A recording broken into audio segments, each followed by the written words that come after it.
good afternoon. Welcome, welcome. We are just gonna settle in a few minutes, so please mute yourselves as you arrive. Turn on your camera if you feel camera ready, but it's totally fine if you wanna have your camera off. And welcome. And maybe as we're waiting for folks to arrive, please just chat in the chat box who you are, where you're calling in from, and we'll get started in just a few minutes.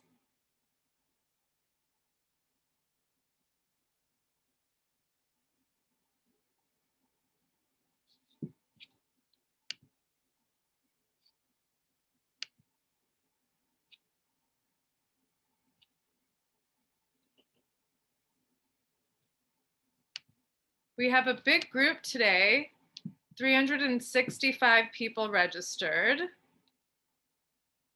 Gold star to the folks who arrived early. So we're gonna take a couple more minutes as people arrive since we've got a pretty big group. And thanks again for being with us. And if you are just joining us, please chat in the chat box where you're calling in from, and we'll get started in a few minutes.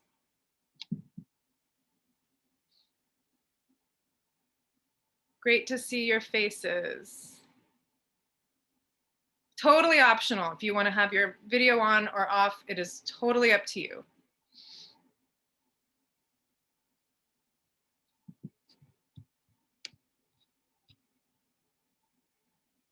Great to see some familiar names and faces.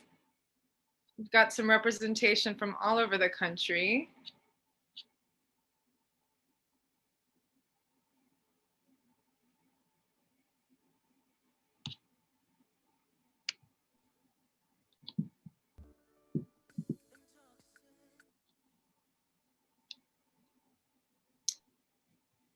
All right, thank you for your patience. We're just gonna give it maybe a couple more minutes. People are still arriving.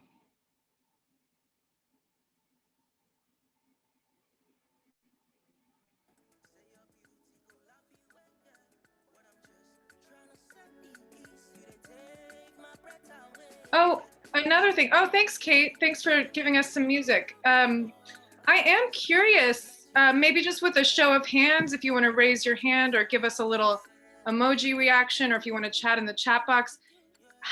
Who among us has attended our past sessions of this series? I'm just curious. Okay, it looks like we've got a good mix. Thank you. Thanks for sticking with us. And welcome to those who are new to this. This is great.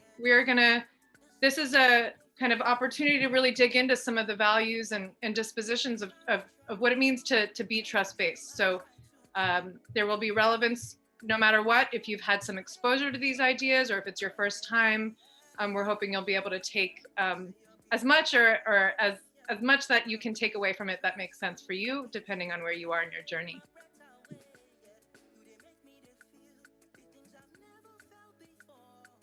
Okay. All righty. So we are now at 5 minutes after. If you did raise your hand, you can go ahead and put that back down. Thank you. Good morning and good afternoon, everyone. Welcome. My name is Shadi Salehi. I am the director of the Trust-Based Philanthropy Project.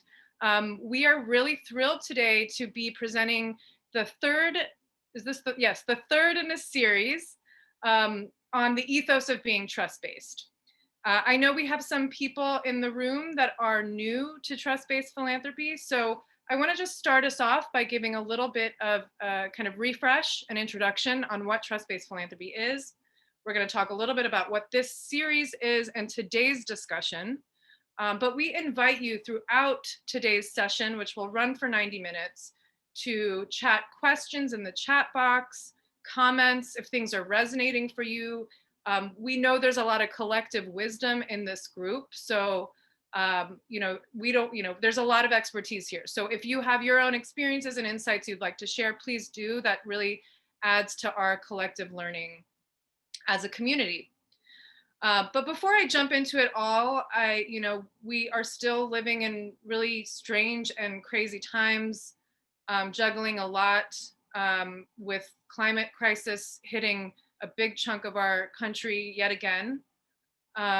So let's just take a moment to acknowledge that and acknowledge the chaos that we are all experiencing, and just take a moment to arrive.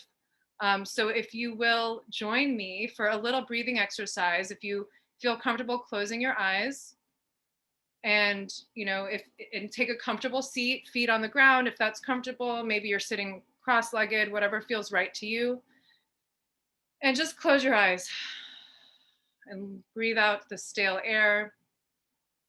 And we'll do a slow and steady breath in. Inhale, 1, 2, 3, 4, 5. Hold it at the top.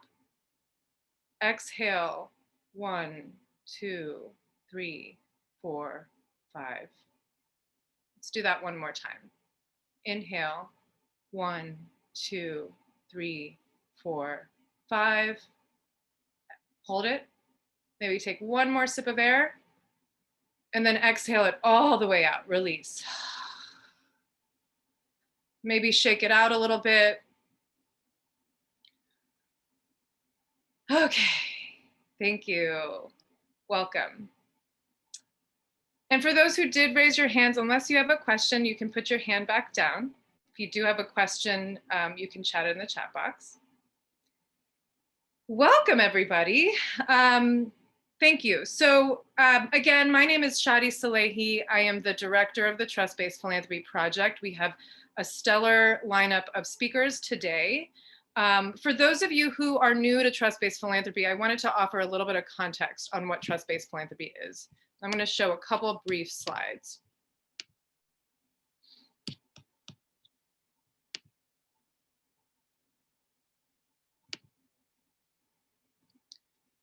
So trust-based philanthropy is an approach to giving that addresses the inherent power imbalances that exist between funders and nonprofits. At the core of this practice, this work is about redistributing power and really understanding and assessing it systemically, organizationally, and interpersonally, with the ultimate goal of serving a healthier and more equitable nonprofit ecosystem. So that's the big goal. Practically, trust-based philanthropy includes a set of principles and practices that includes unrestricted giving, multi-year giving, streamlined applications and reports, and a commitment to building relationships built on transparency, dialogue, and mutual learning. So this is the whole of the practice. At its core, it is a values-based approach. So you may have heard of the practices and principles of trust-based philanthropy. You may have heard it being very much connected to multi-year unrestricted funding. That is one piece of it, and an important piece of it. But this series that we're presenting to you today is really digging into the values and the dispositions of what it means to be trust-based. So we're not going to be digging into what are the 6 principles of the grant-making principles and practices of trust-based philanthropy. There's a lot of other programs on that we encourage you to check out on the events page of the Trust-Based Philanthropy website.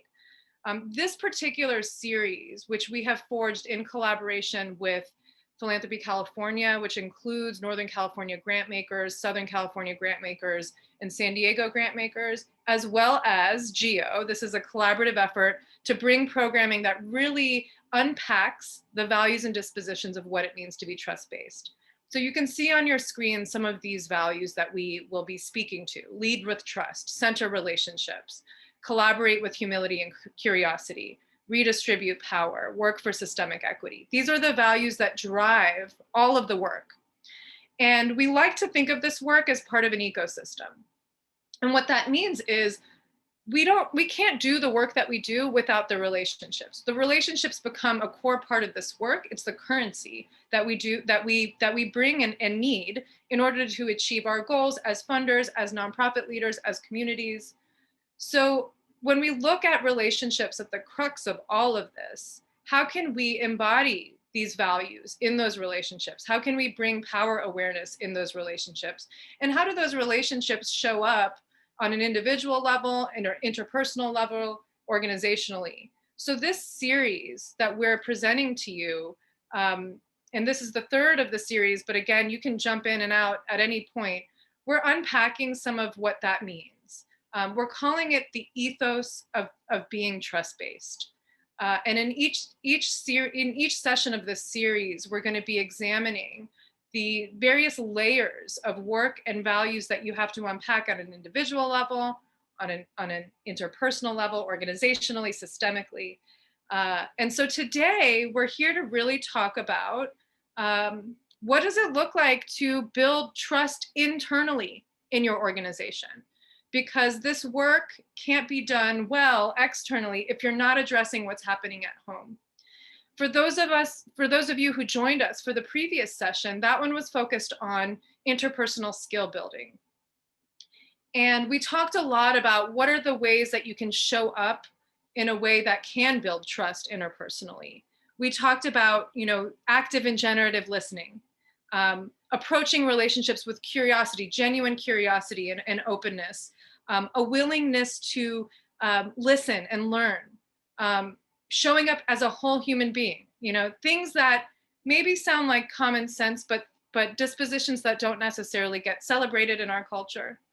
But they're key elements to building trust and building relationship and sustaining and cultivating relationship. In that previous session that we did, the discussion came up quite a bit around the importance of building trust internally within an organization. Because if you think about it, if you're out there, you're practicing, you want to practice trust-based philanthropy, you want to build those trust-based relationships with your grantee partners, it can't really fully be embodied if those trust-based relationships don't exist within your organization.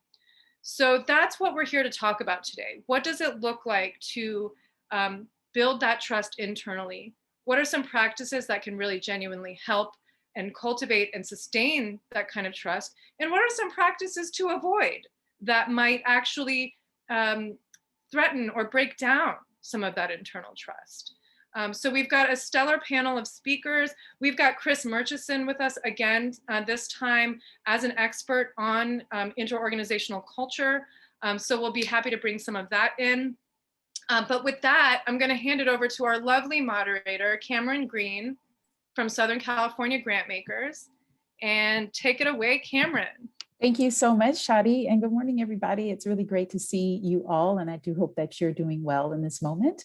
As Shadi said, this is going to be a really exciting conversation, one that I've really been looking forward to, especially in this moment as we rethink, we reimagine, many of us in virtual spaces, some of us back in the office, but really having to think more intentionally about the ways that we are connecting and liaisoning with our staff members. And so trust. What does it mean to have trust within an organization? To think of trust as a necessary values-based practice. Simply put, relationships. It's so important to create sustainable relationships internally. And so to take us a little further into this, as Shadi said, we're going to be kind of popcorning, different ways today with many of the team on the call, but you're going to hear some different perspectives. And so we have Chris Murchison back with us. Really excited to have Chris. Chris is an independent organizational culture consultant. He's a coach, he's an advisor. He's joining us today to help us think more deeply about the theme of trust within our work environments. He's going to lead us through a reflection exercise, which is going to center us, really get us thinking about our personal spaces. And then I'm going to come back and set a little bit more context for why trust setting is so important. So good morning, Chris. Welcome. Good morning. Thank you, Cameron. And good morning, everyone, or good afternoon, whatever time zone you're in. It's really lovely to see your faces today. So it's important for us in these sessions to realize that we are bringing some wisdom to you by way of our panelists, but we're also very much aware that there's a lot of wisdom out there amongst all of you as well. And so we want to, as much as possible, take advantage of tapping into that wisdom and making this session as interactive as it can be in this 90 minutes, given our virtual platform. So we're going to pepper the 90 minutes with a few opportunities for you to both do some individual reflection, but also an opportunity to share little bits of what you've been thinking about or sharing some pearls of wisdom that you have on this topic with each other. And we're going to do that in some creative ways, which might be new to you and hopefully fun. So to kind of get our heads in the space for today's topic, we wanted to begin with a short reflection exercise. So you'll need a pen, a piece of paper. You could also type on your computer if you want to, if you're more comfortable doing that. But just basically some place where you can capture some thoughts that come to you in response to these questions that I'm going to pose. So this is a short reflection. We could probably think about this topic for hours and hours because it's a really important one that we have, I'm sure, a lot of deep personal experience with. But just again, to get us in kind of the right frame of mind, we're just going to give you a little bit of time to do these reflections.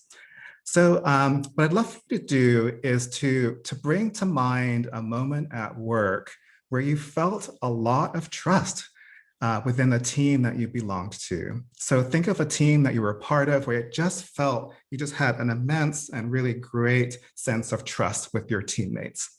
So bring that to mind, that group to mind.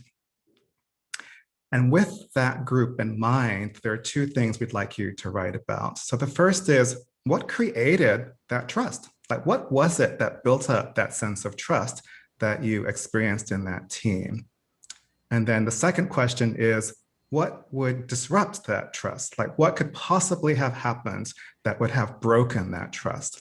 Okay, so two questions. What built that immense trust in that team? And then second, what might have disrupted that trust? Okay, just give you about 60 to 90 seconds to reflect on those two questions quietly.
About another 15 seconds.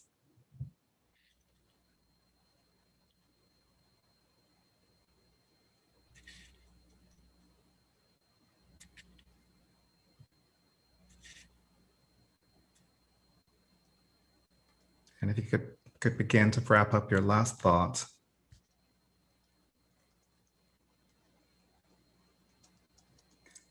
So I know this was helpful for me. It kind of, I could feel it energetically in my body when I thought about that team. It's like I was just sort of bubbling with excitement thinking about those people.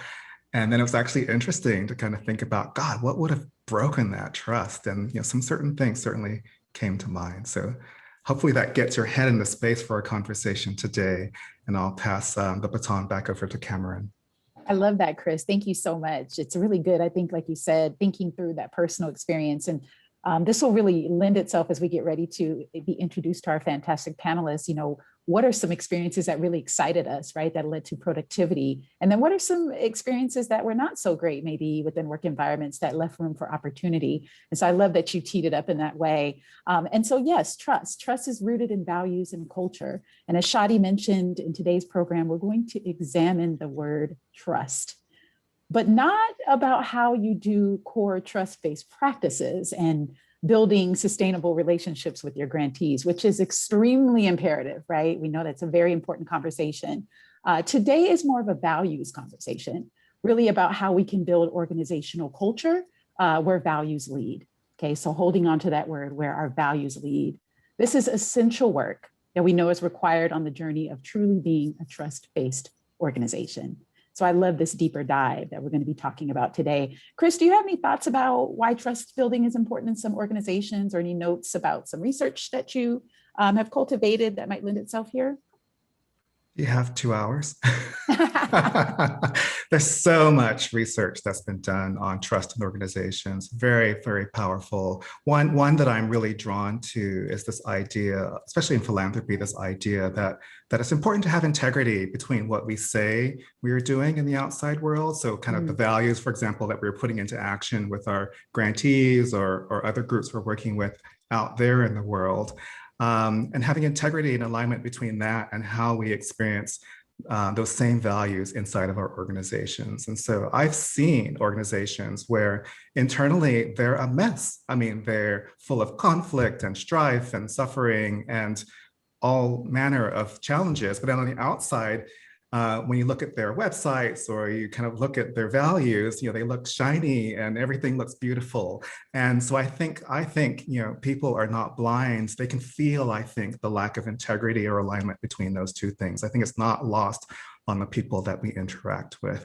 And so for me, this idea that we might be able to kind of do good work, kind of reach a certain bar, if you will. But I just think when you really focus on relationships and on building trust, you kind of higher the bar. You kind of raise the possibility that your organization can have even greater potential and possibility for having impact in the world. And so I think that's feels true to me. And then again, related to just research on trust, I mean, trust is sort of a key and foundational aspect of organization culture and how you build positive relationships. So there's even been neuroscience studies that have shown that when you have trust in an organization, it kind of builds up oxytocin and other kind of good things in your body and in your brain that lead to, as Cameron said, greater productivity, greater happiness. People tend to collaborate better when they trust each other. You reduce stress, you increase engagement. They're just like a long list of things that have been researched and shown as positive outcomes when you focus on trust building. Yeah, thank you for that, Chris. I'm struck by something that Jill just popped in the chat and said they said the work we do on the outside can be no better than the work we have done on the inside. That is brilliant. Yes. That's pretty powerful. The word relationships keep coming back to me. And I know successful businesses are built on relationships between employers and employees, staff and customers, internal stakeholders and external stakeholders. At the foundation of all relationships really is trust.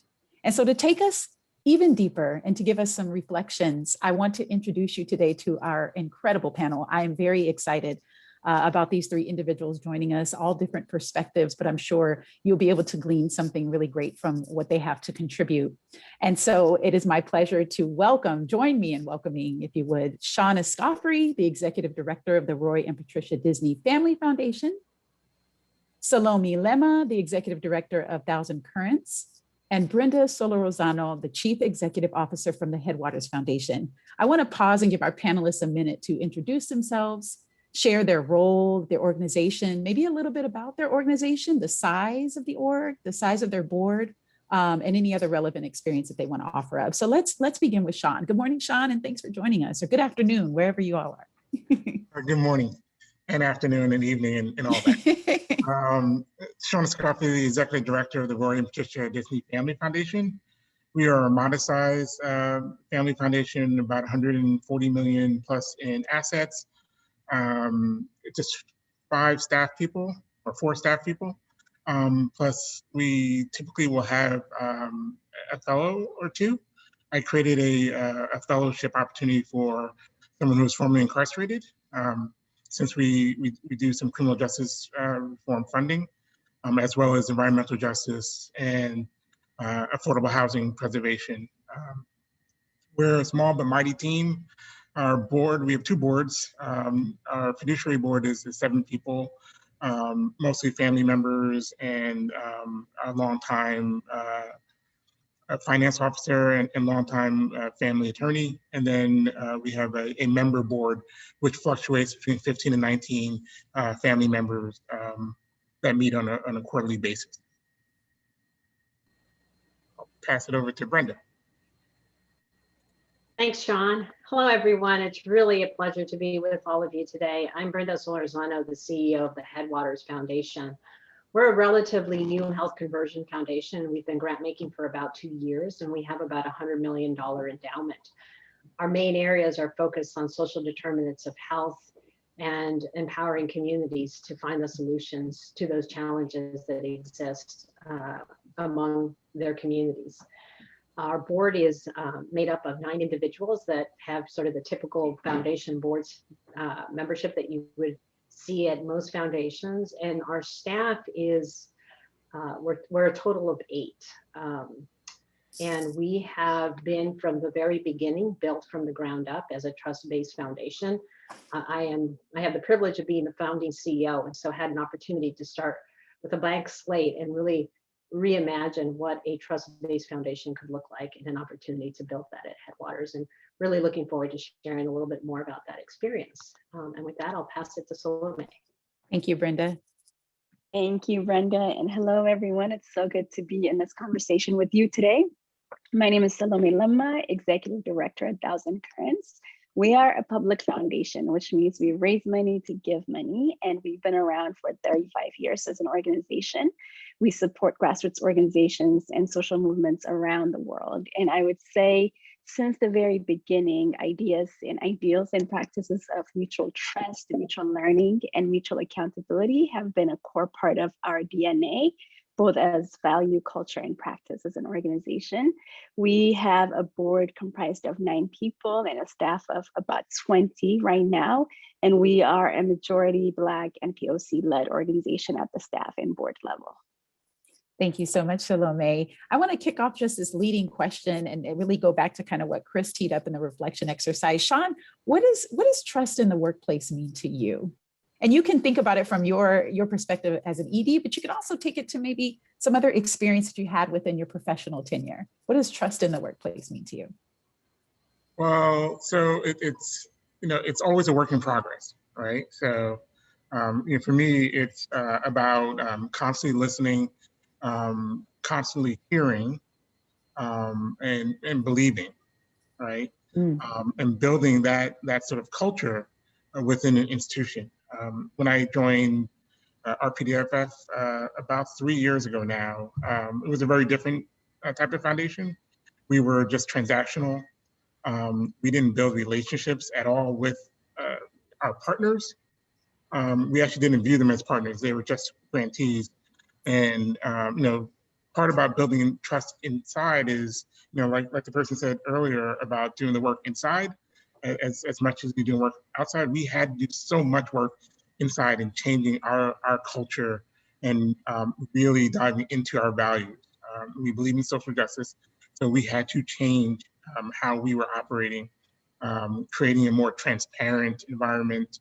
But getting back to what trust means to me, it is that sort of constant listening and learning environment. Thank you so much. The same question to you, Brenda. What does trust mean to you? I like to think about it, not only what it means, but what does it look like when you don't actually have trust? Because I think it grounds you a little bit more to be able to embrace more fully what trust means. And I appreciate the exercise that we started with, because I think that's where I want to go. I think you can imagine all those places where any of us, myself included, have worked, where there is fear in the organization. There is a lack of trust, a lack of confidence, where there are assumptions and narratives that are being made that are never really clarified. And it's in that space of really not feeling like you have good relationships with your colleagues, either above you, below you, or lateral to you, that becomes challenging. And so when I think about what does trust look like in a workplace, it means the polar opposite of everything I just described, which requires transparency and communication.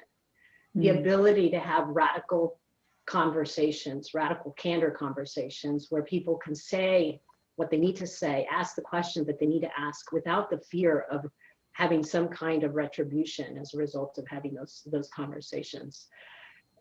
Regular communication, especially from those of us that are in positions of authority, so that people are very clear about what's happening and don't aren't in the space of making assumptions and living in fear. And it really requires a lot of work of building those relationships, not just directly with those people you work with, but all of the people that you touch. That's really where I think trust comes up in a workplace for me. Yeah, appreciate that. Thank you so much. And Salome, from your lens, what does trust in the workplace mean to you?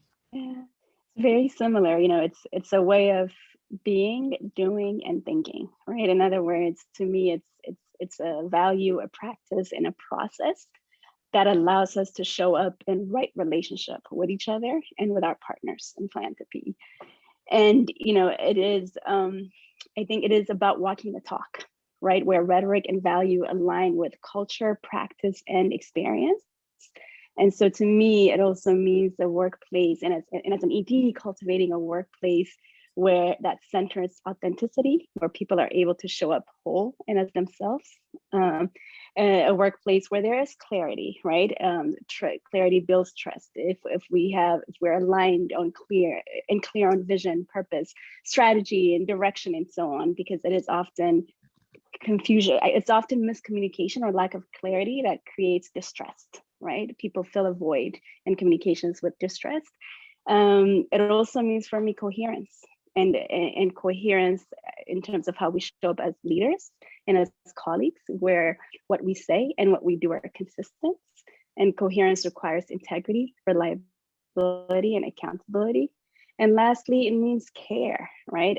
Despite work to produce results, to advance change in the world, we are not deliverables ourselves. Each one of us is a whole person with our own desires, aspirations, fears, right? We want to be seen, we want to be heard, and we want to be valued, and we want to connect, because at the heart of trust is connection, and at the heart of distrust is disconnection. So really just thinking about how to building an organization of culture, care, and connection as a cultural practice. That's really powerful. So I heard from Shawn, listening, hearing, and believing; from Brenda, conversations from positions of authority, and, you know, what happens when there's a lack of trust; and from you, Salome, you know, what gets in the way of walking the talk? So what does get in the way of all of those things, of walking the talk? What happens when we don't center authenticity and make that the core, right? What weakens trust in organizations? And trust between people within an organization, as we know, can be lost within an instance. Negative working atmospheres, we can probably all lean into thinking about a situation or an experience that wasn't so great.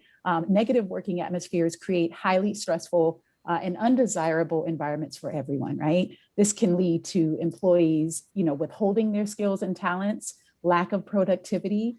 In the book, The Speed of Trust by Stephen Covey, he describes trust in basic terms. He says, quote, "Simply put, trust means competence. The opposite of trust is distrust, is suspicion. When you trust people, you have confidence in them, in their integrity and in their abilities. When you distrust people, you are suspicious of them, of their integrity, their agenda, their capabilities, or their track record. It's that simple," end quote. So rebuilding trust, we know, isn't always an easy process. So I want to pivot from what, and I use the word pivot because we are going to move a little bit into thinking about what weakens trust and exploring the ways a little deeper about what within an organization we should pay attention to that might weaken trust. What are some factors that contribute to this? So I'm going to give it back to Chris, who's going to lead us through an exercise that's going to help us think more intentionally about the factors in organizations internally that weaken trust. Chris?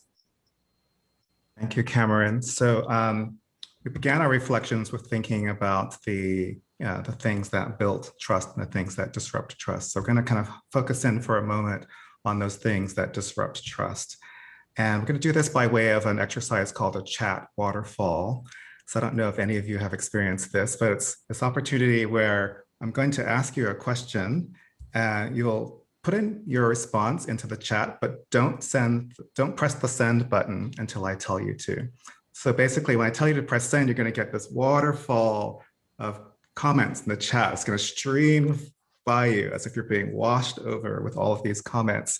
We'll give you a moment to kind of just scroll through and kind of grok what the comments are, and then we'll move into a little bit of reflection on kind of what you're seeing in that flow.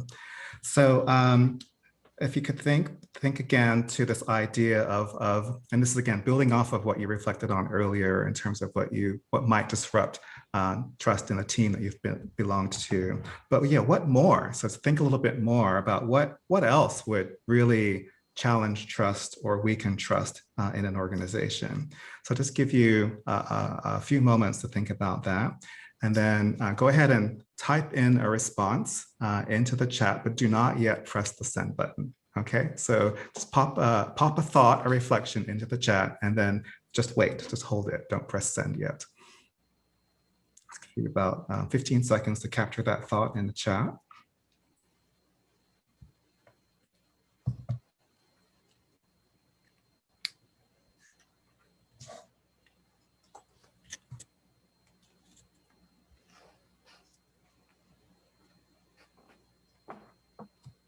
We heard some great examples from our panelists.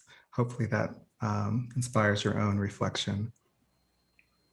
Okay, we have a large group, so we'll do this in two rounds. So in the first round, let's just take everyone whose birthdays fall somewhere between January and June. So that'll be our first waterfall. So if you're in that group, go ahead and press send, and the rest of us all just gotta watch that stream of comments flowing through. It's pretty amazing. Wow. And I'll just give you about 30 seconds to just look through and scroll through all of those comments that just came through. You might look for things that pop up regularly, themes, patterns in people's comments. I can see some already. Yeah. Okay. So let's do group two. So if your birthdays are anywhere between July and December, go ahead and press send now.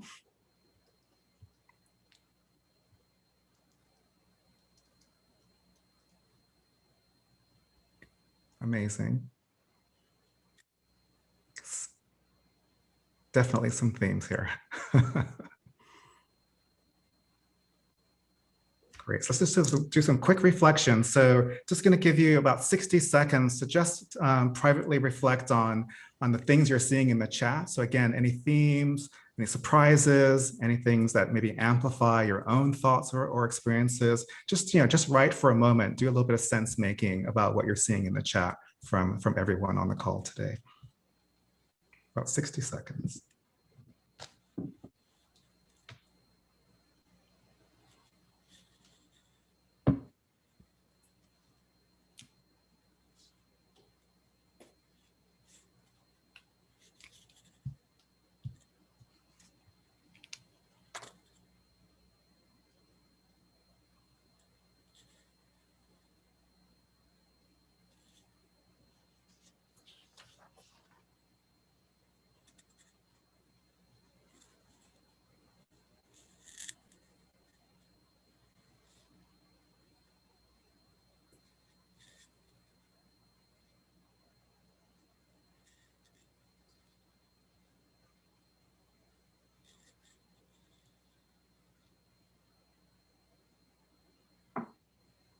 It's about 10 more seconds. So interesting. This is really great. Yeah. Okay, Cameron, I'll pass the baton back to you. Thank you so much, Chris. This is great. I'm just kind of like looking and jotting down things. I'm gonna ask our panelists if you just take a quick kind of scroll through some of the comments. Is there anything that you think, any reactions that are coming up for you? Salome, Shawn, Brenda, any reactions just seeing some of these words? I'm noticing communication. I see a lot of that. I see lack of shared values. Anything you want to weigh in on? I think there was one comment that really struck me, and it was this notion of being left out. Would you start to feel, if you're not communicated to, if you experience inconsistent behavior from people that have authority, if you don't have an aligned agreement on what the work is, and what the shared outcomes are for the organization and for your teams or for individuals. So this notion of being left out And I think it's related to power and related to relationships, right? Like you don't feel left out if you're in relationship, you don't feel left out if there is shared power. But when there isn't, I think that's when it becomes challenging for an organization. Brenda, do you think, is there anything that there might be a lot of leaders on the call? And when I say leaders, I mean those who are overseeing the core operations of the organization. You know, what kind of systems can be put in place? You know, I mean, some organizations are shifting to more flatter models, which is, I struggle sometimes with that word. It's like, well, what does that mean? Because there also has to be hierarchy at the end of the day. There does have to be some sort of system. But, you know, what are some things that leaders can think about doing to make sure that there's inclusivity? Make sure that folks are being heard, make sure they're being respected. What do you think?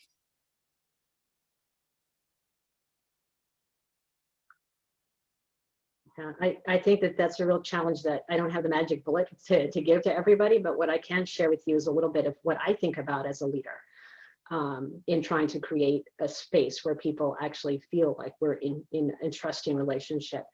The first is real genuine input. And I think a lot of us belong to organizations that say there is, but in practicality, there isn't. And early on, right? So I don't actually do anything unless I've sat down and had a full conversation with my team, especially if it's something of importance that is going to impact their everyday being at work. I also think very much about my actions, everything from my body language to my smile to how I react to things, especially when things are challenging. And I think sometimes we forget as leaders that that people are watching us and taking cues from us. And I would love for all leaders to be thinking about, is there a way for us to be just more aware of what signaling we're sending out to our teams when we are behaving in ways that are inconsistent. And then I think building power among the team is really important.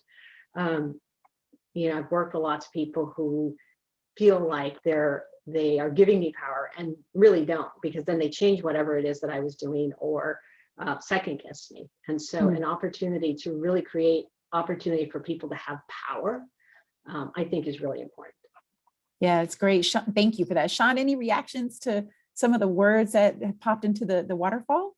Yeah, you know, there was a couple, I saw lack of transparency a bunch, and or sort of lack of clarity, right? And I think those two things are huge. That sort of speaks to not necessarily communicating correctly or efficiently. You know, I think as leaders, it's important to have those conversations with your team, but to also have very open and honest, you know, conversations. And get to the bottom of something that's opaque or just not clear. You know, if something is muddy, it can end up ruining all trust if you don't spend the time to actually work through it. I've had a bunch of examples in my past life, and you know, also to you know, to some of Brenda's points about, you know, I haven't always had the best poker face, you know, sometimes in communicating with my team, and early on in my career, I was definitely called out on it, and I was like, oh, so it was something that, you know, I'm still a work in progress, but it's something that is really important. But having those really open conversations in a way that's meaningful, in a way that you know, that you show that you're actually listening. But it's also, you know, important to note that listening and hearing doesn't necessarily mean that you agree, right? And you do have to work to a point where, you know, you understand roles, responsibilities, and direction. Thank you. Yeah, and that you can make sure that you're still on the same page and heading the same way. Shawn, what about in this virtual space? And Brenda too, and Salome, I'm going to get to you in just a second, so please be ready. Brenda and Shawn, you both mentioned body language, being cognizant of just the way that you're looking and responding. You know, we're in a virtual space, right? We're not, many of us are not in the offices. How has that changed for you? How have you had to embrace being even more cognizant through the computer lens, right? Rather than being physically across someone at the conference room table? Brenda? Yeah, for me, it's meant looping back with every team member on a regular basis, even those that don't report to me. Because you can't really get the full flavor of what is going on with an individual. You can't really sort of hear and see what happens after the conversation.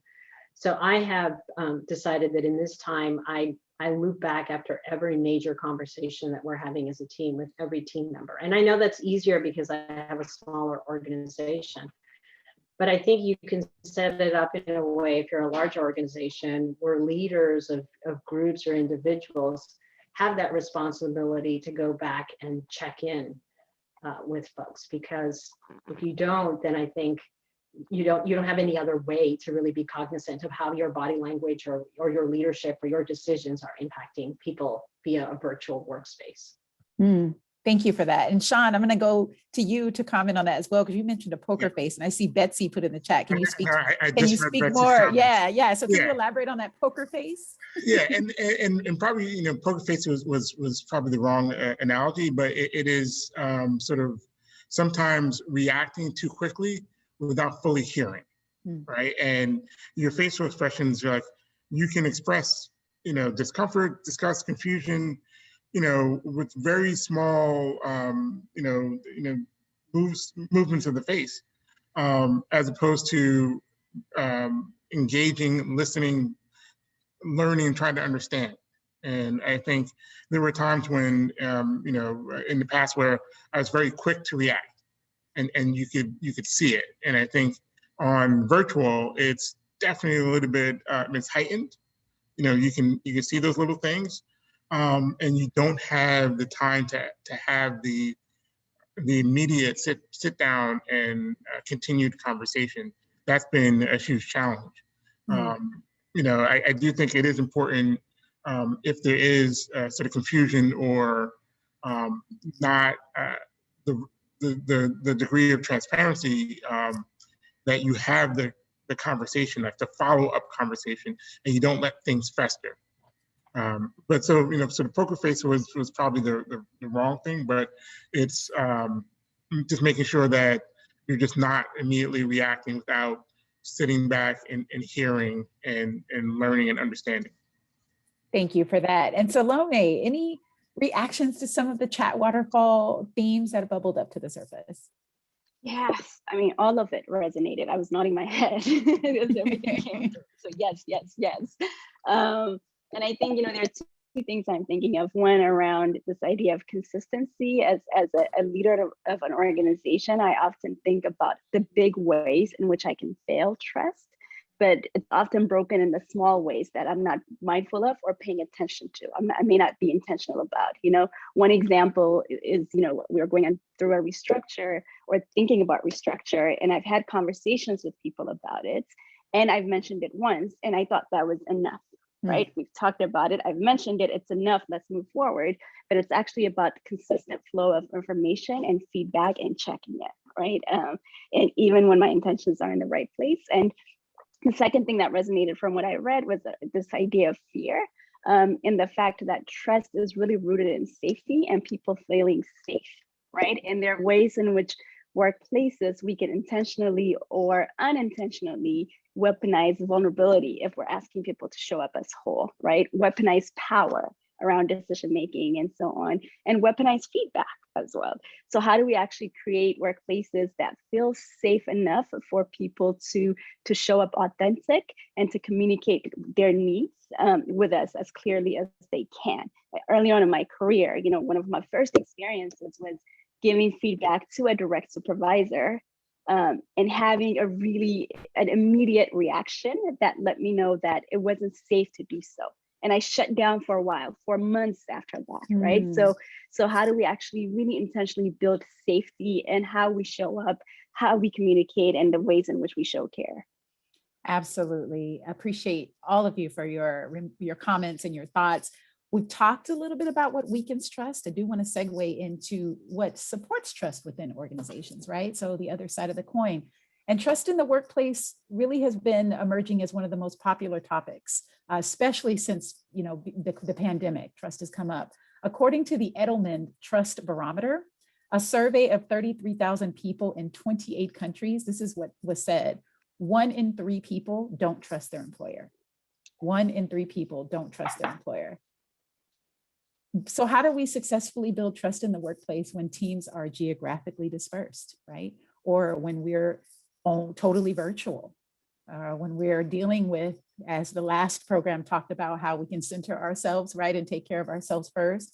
How are we dealing when we've got 20 other things going on in the background? Maybe we're, maybe our office space is now joined with our partner's office space in the living room with little ones running around, or maybe not. Maybe we're just by ourselves and we're holding space for family members who are sick. There's so many variables, I think, that can contribute to where we are in this moment. And so, Chris, I'm going to punt it back to you for a quick reflection exercise as we segue into talking about what weakens trust. And I want the panelists to really start to begin thinking about that notion of weakening and the things that can contribute to that. And I'll come back to you, Chris. Thank you.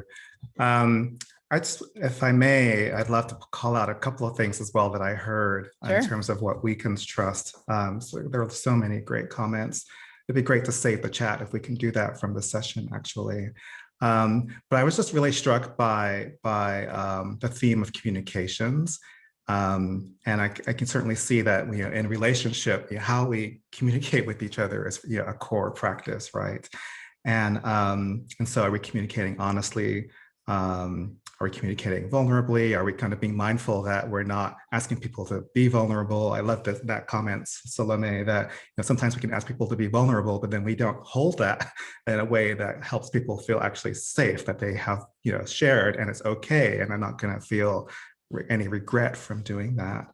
I also thought about emotional intelligence, this idea of us all, but particularly leaders, being really aware of how we're showing up and how we are impacting people. I think there can oftentimes be, because maybe because we're so busy or distracted, sometimes less attention to our own presence and how we are showing up and influencing people. Then there's this other term we brought up in the last Ethos session I just wanted to bring up here as well, this idea of this distinction between kind of the transactional and the relational, like Shawn brought up.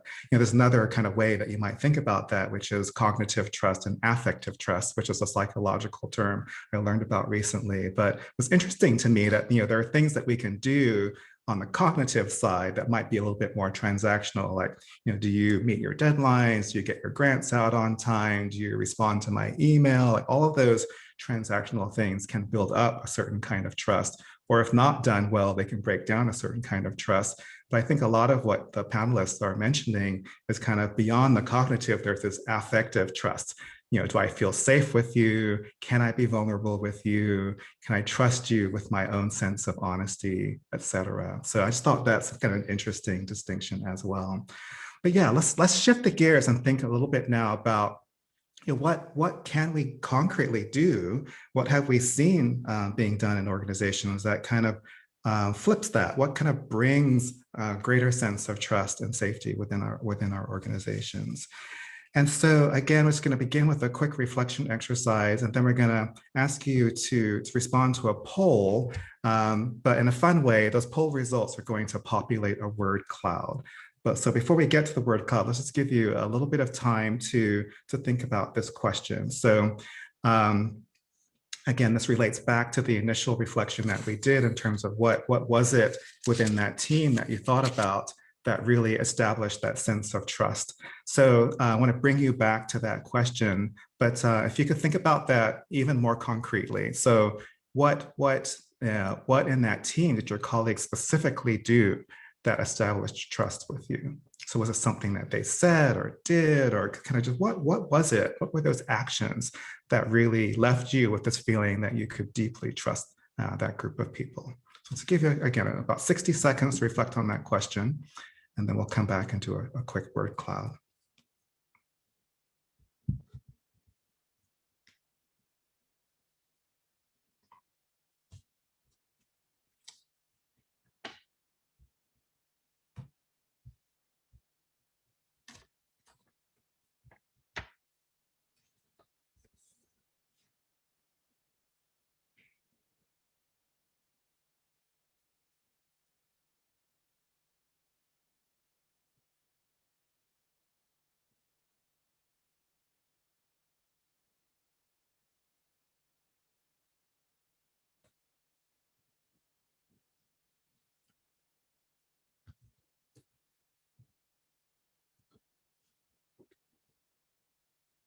10 more seconds.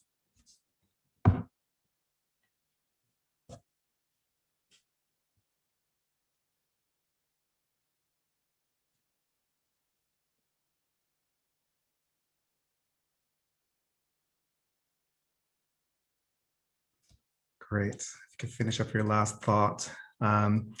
This is our kind of harvesting of wisdom from you all here. And again, I think it'd be great if we could save the chat and possibly mold that in some way into something we can send back out to folks. But I think this will be really helpful to see what people are actually recommending here. So our colleague Kate Seeley is going to put into the chat a link, and you'll see that there now. If you click on that link, it'll take you to a poll, and that poll will ask you to basically populate a word cloud with your concrete trust building suggested actions. And so Kate will share a screen, and we'll be able to see live your responses and how those are creating this word cloud.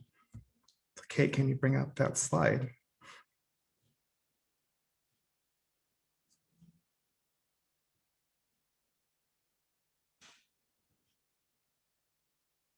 So we can see lots of great words coming up already. And as with any word cloud, the larger words are the ones that have been listed most frequently. So listening, being able to be vulnerable, communication, again, support. This is amazing. This is morphing and growing right before our eyes. It's fabulous.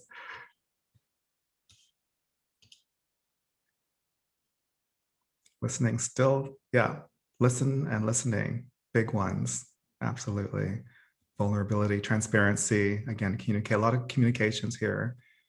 Authenticity, transparency. It's very interesting with a lot of kind of very communications related things showing up quite strongly in the word cloud. Honesty.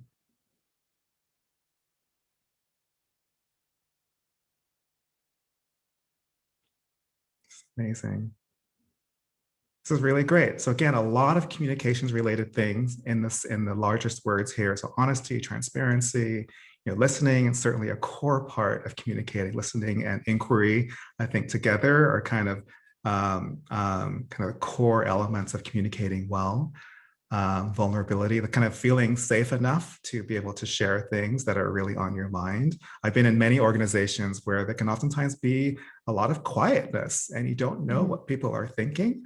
There's an iceberg metaphor sometimes used to describe organization culture. And so beneath the waterline of the iceberg is oftentimes the unexpressed emotions and feelings that people are unwilling to share or fearful of sharing. So that oftentimes gets in the way of building trust as well. This is great. So I'm going to pass this back to you, Cameron, and we can have the panel kind of begin to reflect both on this word cloud and their own experiences with what builds trust. Yes, thank you so much, Chris. That was fantastic. I love seeing all the words populate. And I really want us to think as we, lift up the panel's reactions to their personal reflections and personal stories, offering their own thoughts on trust building, especially, as we seek to create inclusive environments that really value diversity, equity, and inclusion. What are ways that we're achieving those things within the four walls of our organization? And so I want to start with you, Salome. It's interesting. Not only do I want you to react to some of the words in the word cloud, but also fused in this is that you have a team scattered across time zones, like across the world, literally. How do you strive to build trust and relationships across the divides? And then how do you build these types of values into your processes? Sure. Yeah, I think I can maybe talk about our work and then that will lead to Sure. reflections on what I've seen, because once again, you all have nodding my head.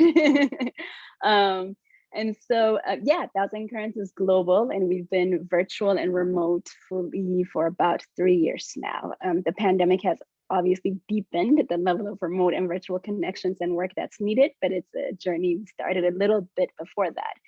And I think there are two ways in which we're working to embody trust across divides, be it geographic or time or space.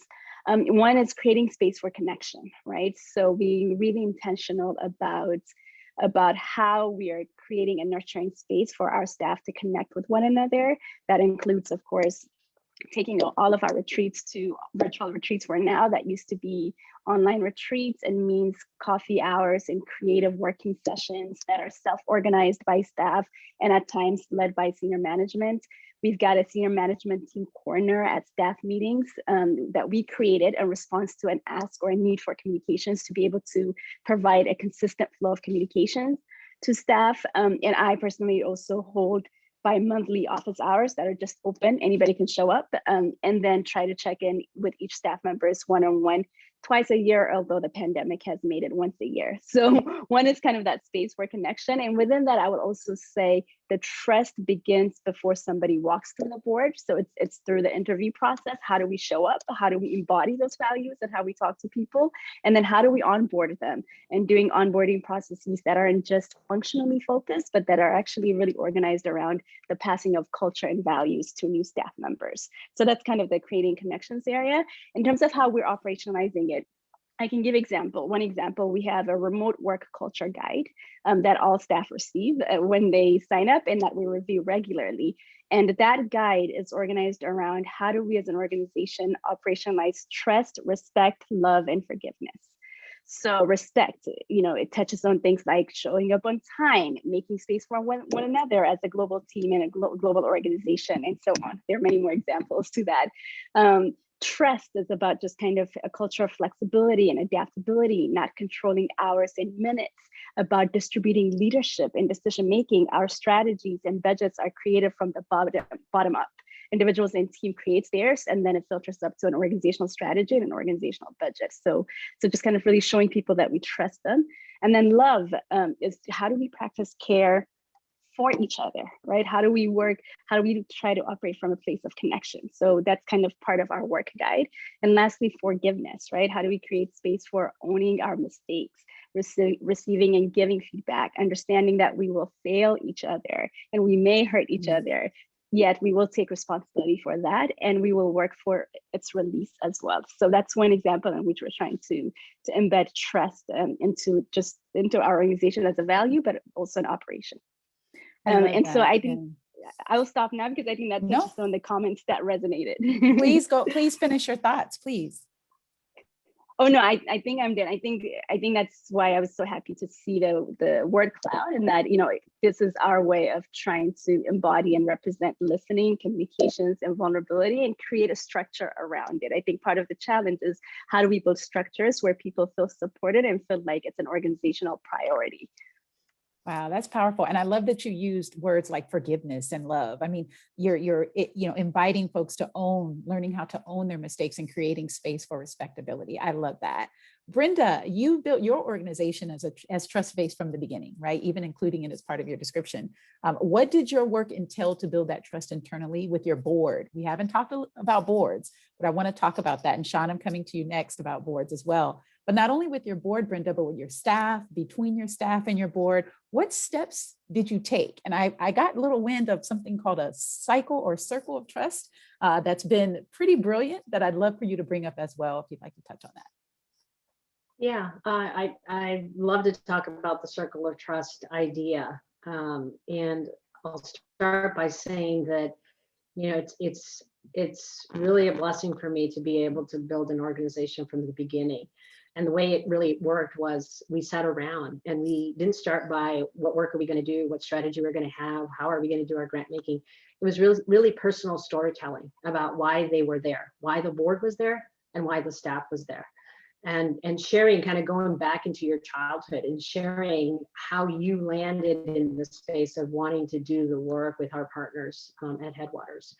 And that personal storytelling really generated a lot of connections and alignment and a recognition that we probably have more in common than we even realized, because we spent the time building that personal connection through those personal stories.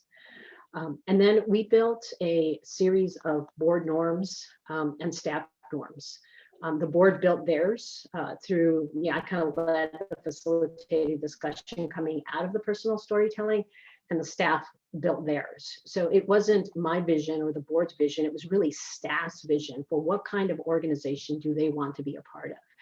And we came up with these board norms that are painted up on our wall in our office, right, as you come in the door. And they are things like forgiveness and love and play. Things that you normally don't see at work, be it the grounding things around which people organize, but for us have really been transformational in terms of building the relationship and the trust that we need as a team. And I also led the group through a conversation about how, if we're going to be trust-based as a foundation in terms of our grant making, we have to do this internal work. And Shadi noted in the chat that many of the things that came out in word cloud are aligned with the values of trust-based philanthropy.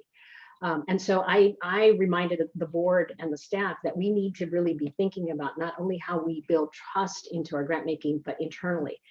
And really fundamentally believe that the board is going to have to trust the staff.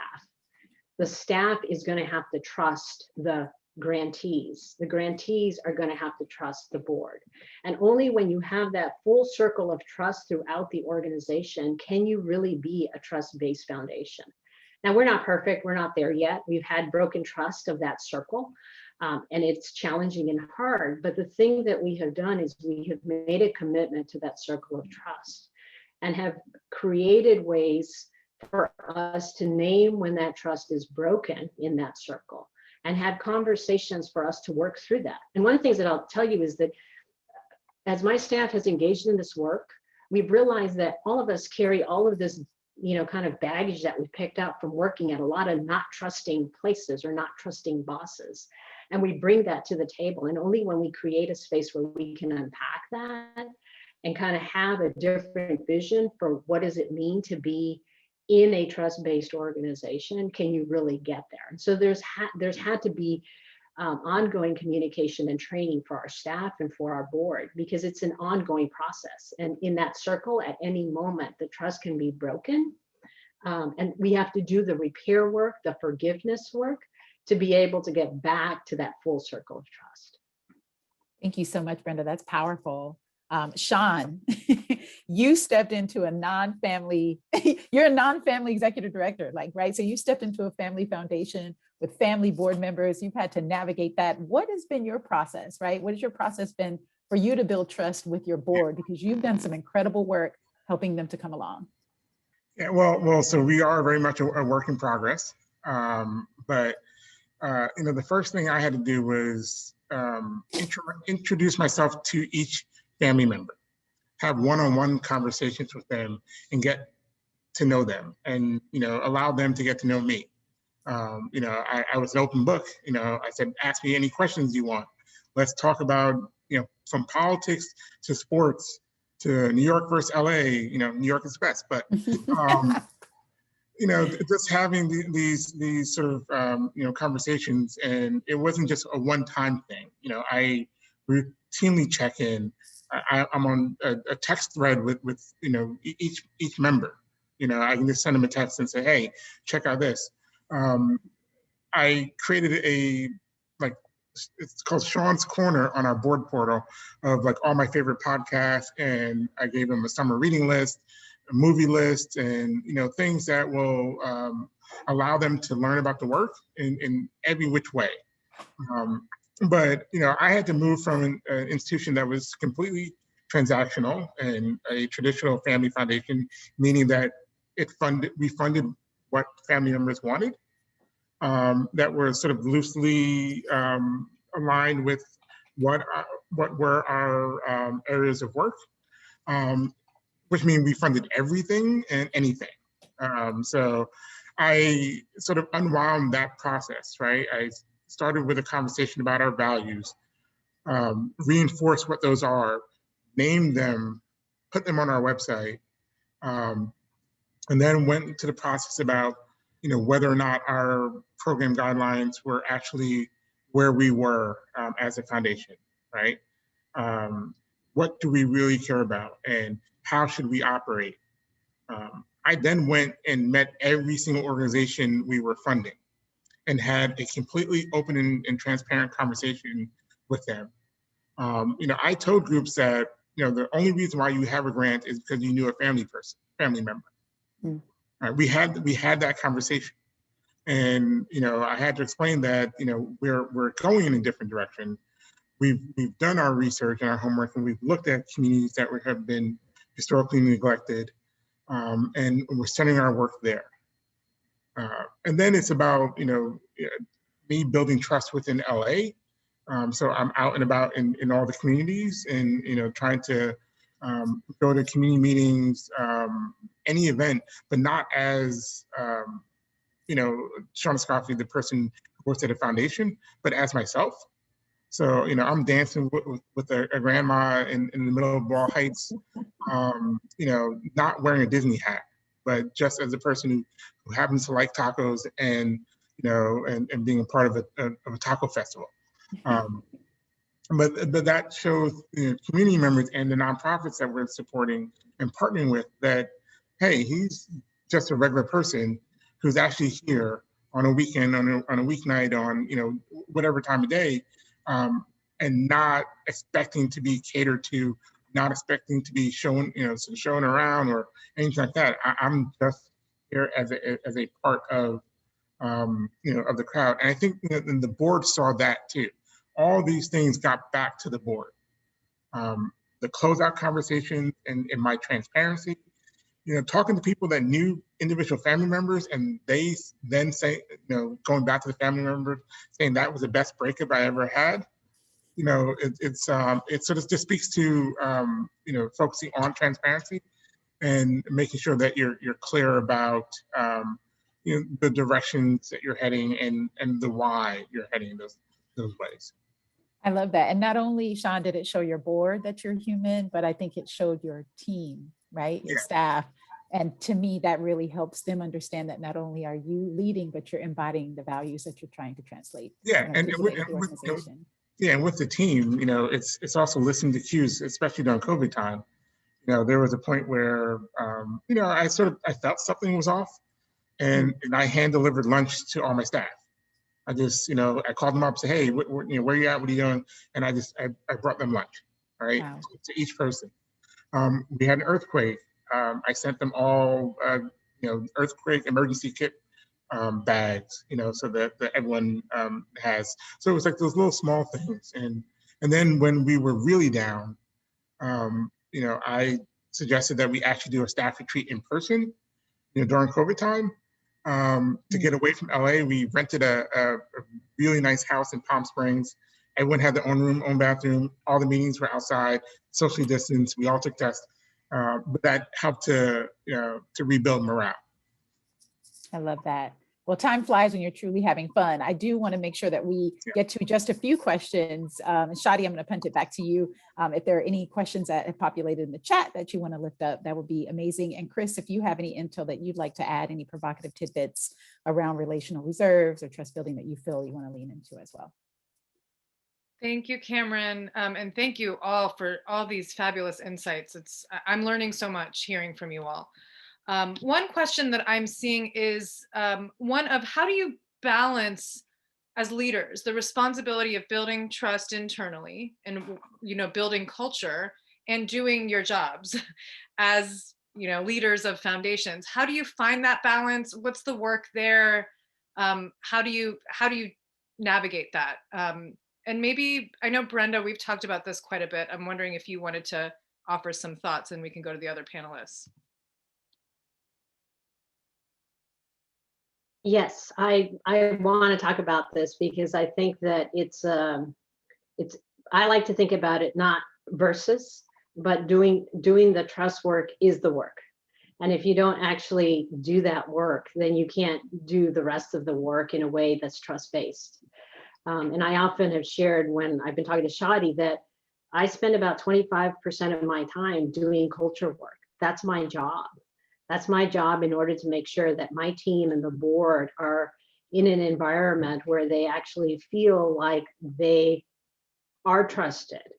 And I don't feel like people put enough time into this work. We carve out relationship building into every meeting that we have. We make sure that whenever we need to stop the work to deal with broken trust, that we actually do that. So if you prioritize this, it becomes the work.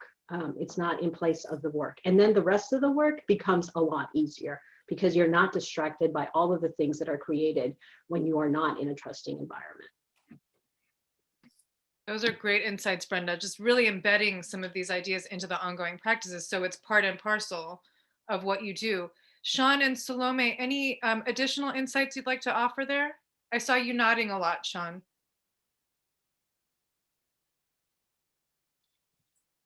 Yeah, I agree with everything with what Brenda said, and I think it's also a lot of the action, right? Like your actions will help build the trust, and your reaction as well, right? The reactions can help destroy trust. So I think it's important to sort of just be always 100% committed and also just trusting. I'm going to turn it to Salome. Yeah, I mean, I agree fully. Trust is the work. Our grantee partners often ask us, how do you seek to be transformed? You, the funder, because we are also part of the work and they don't see us as outside of it. We're separate from it. And so we take that to heart. And I do want to name that I think one important issue we want to lift up is the issue of equity. I think that came up in some of the responses as well. It is one of the foundational and most critical ways in which trust is broken in organizations. When we have racial inequity, when we have gender inequity, when we have compensation inequity, and we can go down the list, right? And these are, it's difficult to work on these, right? Yet it is the most important work that we can do and that we need to do. We often try to export the work to what we do, like the grant making, and say, well, there's equity in the grant making, but that's not enough if there isn't equity in our own organizations. And that work of creating and sustaining equity is another process that is ongoing. We never arrive there. We always have to interrogate and question ourselves, right? There are ways in which I'm asking 1,000 currents myself in our organization around how are we actually, what areas are we failing equity, even if we think we are majority Black and POC-led organization. Wait, what are our gaps? What are our growth edges as an organization? We have to constantly work to reflect on it and make improvements towards it.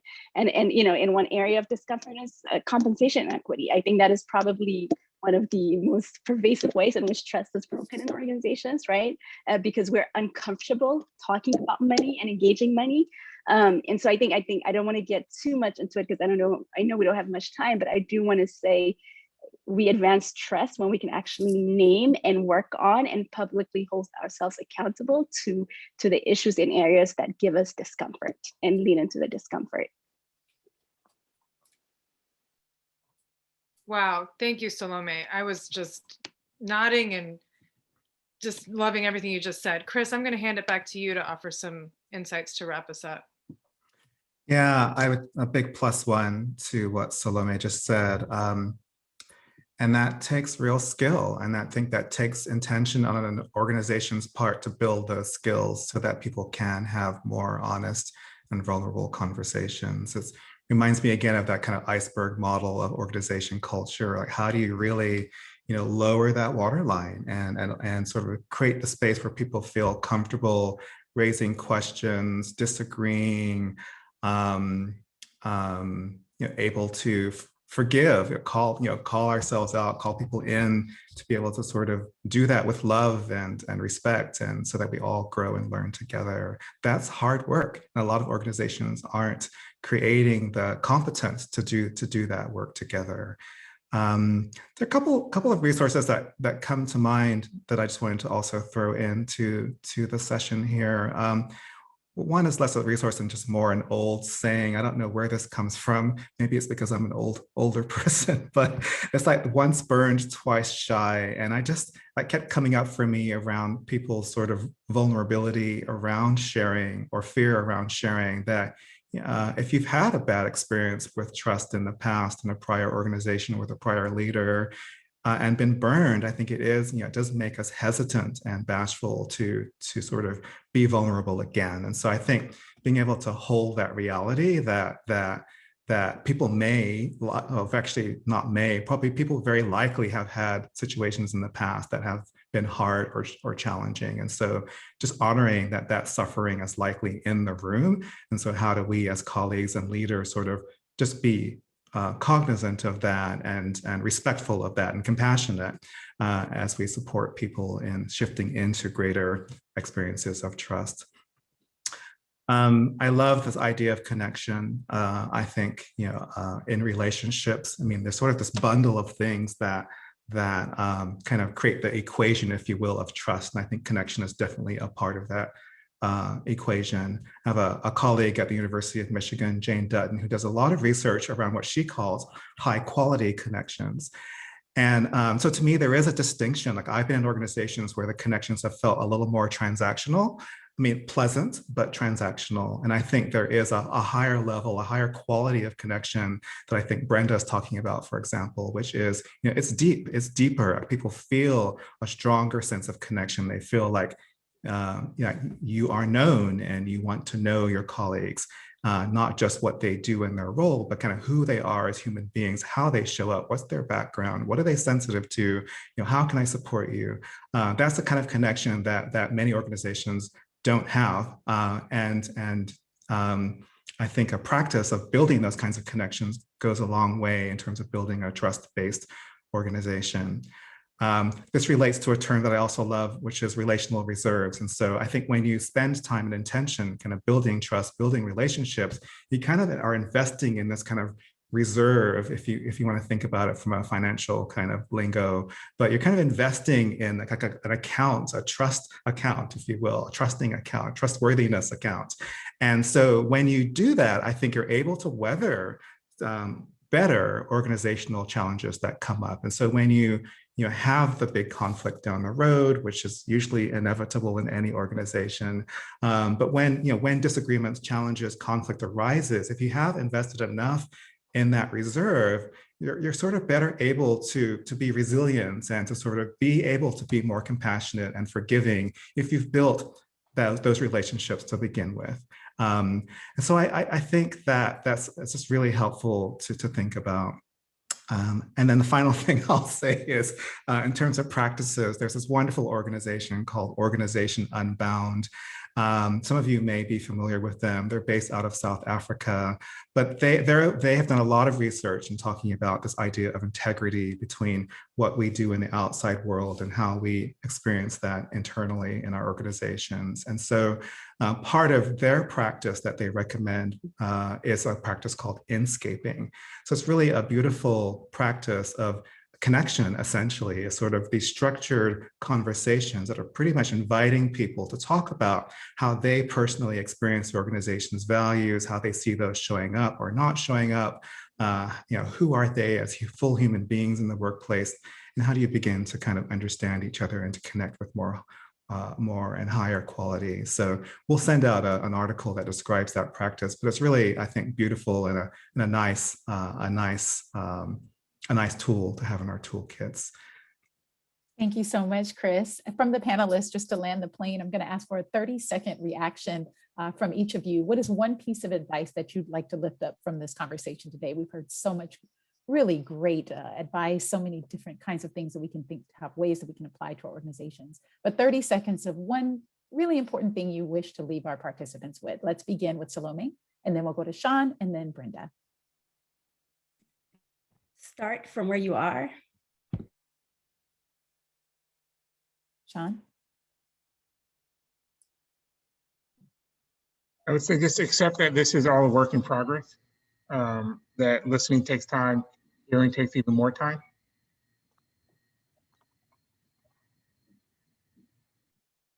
And Brenda? It's a journey. It requires personal time, play, but also love and forgiveness. I love all of those things. I was taking copious notes over here. Some of the things that I heard were from each of you, Brenda, Shawn, and Salome, is if you prioritize this, it becomes the work. I heard someone say listening, hearing, believing, and centering authenticity. So to add on to the great pieces that you just lifted up. And then of course, Jill, Joe, I don't know if you're still with us, but I'm going to coin this. You might want to copyright this quote you put in the chat today.